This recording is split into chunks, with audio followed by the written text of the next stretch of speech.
আসসালামু আলাইকুম। সবাইকে স্বাগত জানাচ্ছি বিডি ফিউজে। আপনাদের সঙ্গে আছি আমি শরফি দিবা।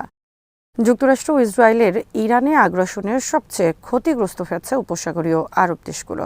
যুদ্ধে সরাসরি অংশ না নিয়েও দেশগুলোর যে ক্ষতি হয়েছে তা সহজে কাটিয়ে ওঠার নয়। এর মধ্যে একটি দেশের যুদ্ধকালীন পরিস্থিতিতে ক্ষতি মূল্যায়নের একটি অন্যতম মাপকাঠি হল সেই দেশের বিমানবন্দর।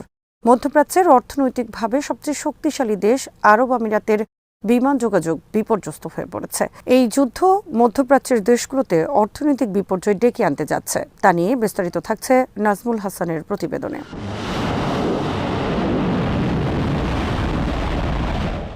বর্তমানে ইসরায়েল এবং সংযুক্ত আরব আমিরাত উভয় দেশই ইরানি ক্ষেপণাস্ত্র ও ড্রোন হামলার শিকার হচ্ছে।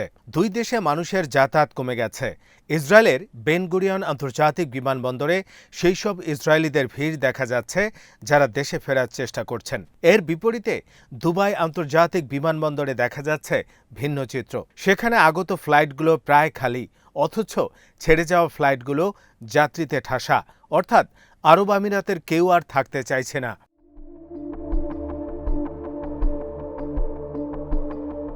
দুবাই বা উপসাগরীয় অঞ্চল থেকে যারা পালিয়ে যাচ্ছেন তারা মূলত বিদেশি। তারা সেখানে গিয়েছিলেন কর সুবিধা, ব্যবসার সুযোগ এবং বিলাসবহুল জীবনযাপনের টানে। ক্ষেপণাস্ত্র হামলার মুখে পড়া তাদের জীবনযাত্রার অংশ ছিল না।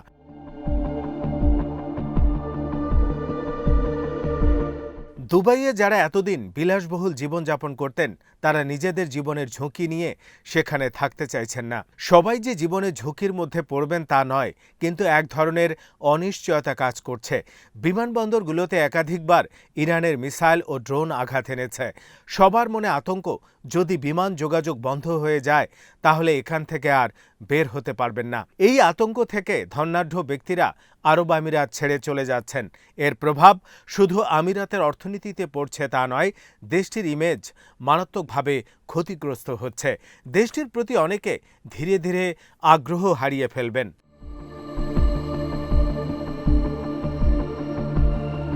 ইসরায়েল এবং দুবাই উভয় অর্থনীতি মানব সম্পদের উপর ব্যাপকভাবে নির্ভরশীল, কিন্তু ইসরায়েলের ব্রেইন ড্রেন বা মেধা পাচার সমস্যার মূল কারণ যুদ্ধকালীন পালানো নয়। অন্যদিকে দুবাই এবং বাকি উপসাগরীয় অঞ্চলে এই যুদ্ধ দক্ষ ও মেধাবী জনশক্তির চলে যাওয়ার ঝুঁকি তৈরি করেছে।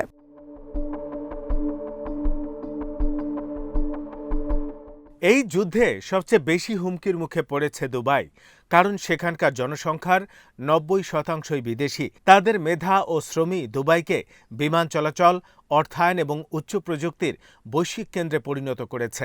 এই বিদেশিরা বিপুল পরিমাণ সম্পদও নিয়ে এসেছেন। হেনলি অ্যান্ড পার্টনার্সের মতো পরামর্শক প্রতিষ্ঠানের মতে দুবাইয়ে ৭২,৫০০ জন মিলেনিয়ার এবং ১৫ জন বিলেনিয়ার বাস করেন। এই ধনীরা মূলত এই মরু শহরে আবাসন খাত ও ব্যবসায় বিনিয়োগ বাড়িয়েছে।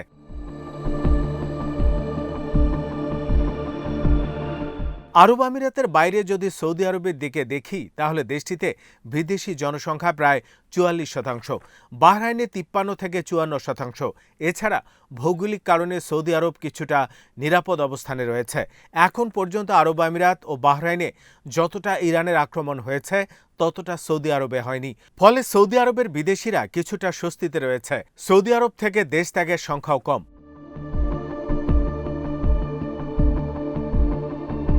তবে আসল ভয় হলো যুদ্ধের পরবর্তী অবস্থা নিয়ে। আরব দেশগুলোর ভয় হলো যদি তেহরানের বর্তমান শাসন ব্যবস্থা অক্ষত থাকে তাহলে এর বড় ধরনের প্রভাব পড়বে। ইরান যদি প্রতিশোধ পরায়ণ হয়ে ওঠে তাহলে এ দেশগুলোর অর্থনীতি হুমকিতে পড়তে পারে।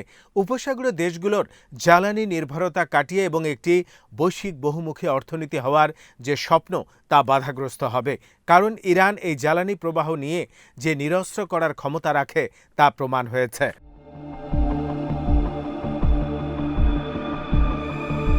উপসাগরীয় দেশগুলোর জন্য ভালো খবর হলো তেল ও গ্যাস খাত যুদ্ধের মধ্যেও টিকে থাকার সক্ষমতা রাখে।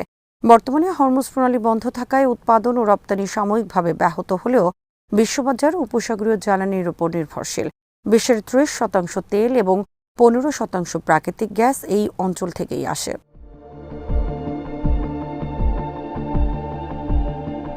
উপসাগরীয় অঞ্চল নিয়ে অর্থনৈতিক বিশ্লেষকরা বলছেন, শুধু তেল ও গ্যাসের উপর নির্ভর করে এসব দেশে যে অর্থনীতি দাঁড়িয়ে আছে তা আগামী দিনে চ্যালেঞ্জের মুখে পড়বে।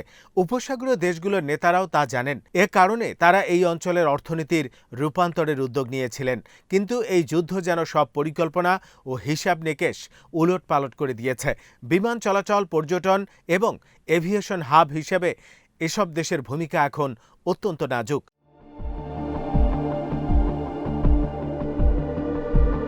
এমিরেটস এবং কাতার এয়ারওয়েজ বিশ্বের সেরা এয়ারলাইন্সগুলোর অন্যতম।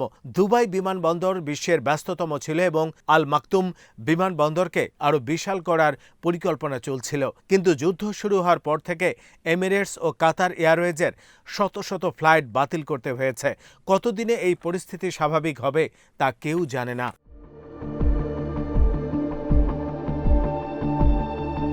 বিশ্বের ধনী ব্যক্তি আর পর্যটকদের মধ্যে একটি ধারণা তৈরি হয়েছিল উপসাগরীয় অঞ্চল হল অশান্ত মধ্যপ্রাচ্যের মাঝে একটি শান্তির দ্বীপ।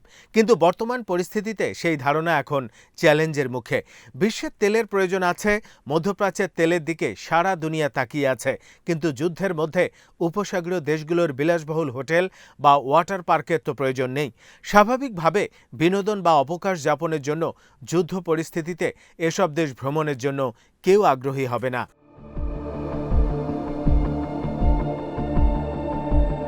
দুবাই বা অন্য আরব দেশগুলোর শহরগুলোকে বৈশ্বিক আর্থিক কেন্দ্র হিসেবে টিকিয়ে রাখতে হলে আন্তর্জাতিক মেধাবীদের ধরে রাখা জরুরি। যদি রাজনৈতিক ঝুঁকি বেশি থাকে তবে মেধাবীরা দুবাইয়ের বদলে লন্ডন, নিউ ইয়র্ক বা সিঙ্গাপুরে কাজ করাকে বেছে নেবে। মেধাবী লোকদের চাকরির অভাব নেই। অনেকে এসব শহর বেছে নেন ভালো বেতনের পাশাপাশি নিরাপত্তার কারণে। যখন জীবনের নিরাপত্তা ঝুঁকিপূর্ণ হয়ে ওঠে তখন কিছুটা কম বেতনে হলে অন্য কোনো শহর বেছে নেবেন তারা।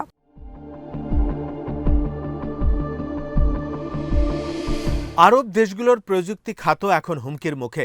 আমাজন, মাইক্রোসফট এবং গুগলের মতো কোম্পানিগুলো এই অঞ্চলের ডেটা সেন্টার তৈরিতে বিলিয়ন বিলিয়ন ডলার বিনিয়োগ করেছে। যুদ্ধের শুরুতে আমিরাত ও বাহরাইনে আমাজনের 3টি ডেটা সেন্টারে হামলা হয়েছে, যা বিদেশি বিনিয়োগকারীদের নতুন করে ভাবতে বাধ্য করেছে। এর ফলে আরব দেশগুলোকে ঘিরে যে এআই নির্ভর অর্থনীতি দাঁড় করানোর পরিকল্পনা তা এখন বাধাগ্রস্ত হবে।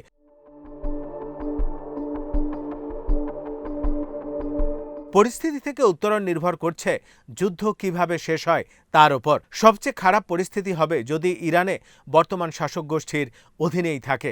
যদি তাদের সক্ষমতা অটুট থাকে তবে তা প্রতিবেশীদের জন্য চিরস্থায়ী হুমকি হয়ে দাঁড়াবে। কিছুটা ভালো পরিস্থিতি হবে যদি ইরানের শাসন ব্যবস্থার পরিবর্তন হয় বা দেশটি অস্থিতিশীল হয়ে পড়ে। সেরা পরিস্থিতি হবে যদি ইরানে একটি মধ্যপন্থী ও পশ্চিমা বান্ধব সরকার ক্ষমতায় আসে। তাহলে উপসাগরীয় অঞ্চল আবার স্বাভাবিক ব্যবসায়িক ধারায় ফিরতে পারবে।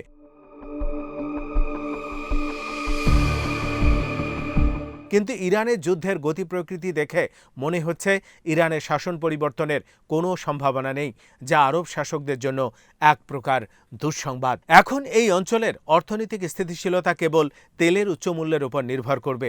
আর যদি তেল রপ্তানি বাধাগ্রস্ত হয় তাহলে বড় বিপর্যয় নেমে আসবে।